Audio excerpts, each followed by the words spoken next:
This is the Lone Crater YouTube. We hope this video helps. In this video, I will explain how to learn keyboard notes for beginners' easy guide. Begin by finding middle C and labeling the white keys with letters, then practice saying each note aloud while pressing it. Use simple 5-note patterns to train your fingers and ears together. Keep practice sessions short and consistent, gradually adding one new note at a time until you can play basic melodies confidently and smoothly.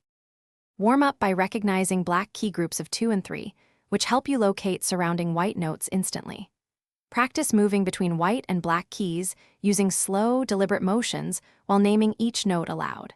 Learn a 5-note scale pattern that includes a black key to feel its placement.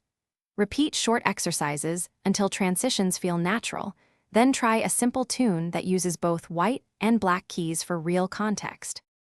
If you're finding this helpful, please subscribe and like to support more lessons.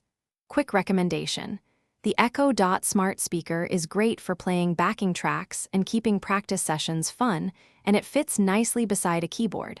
I placed a link and other deals in the description so you can check them out. Thanks for watching, and now let's get back to the video. Start each practice session with a brief warm-up focusing on hand position and relaxed fingers. Spend time on drills that reinforce note names and patterns, then finish by playing a short song that uses the notes you practiced. Use a metronome to keep steady timing and increase tempo slowly as you improve. Record yourself occasionally to hear progress and adjust technique, keeping practice focused and enjoyable. Thanks for watching. Consider subscribing if we helped you.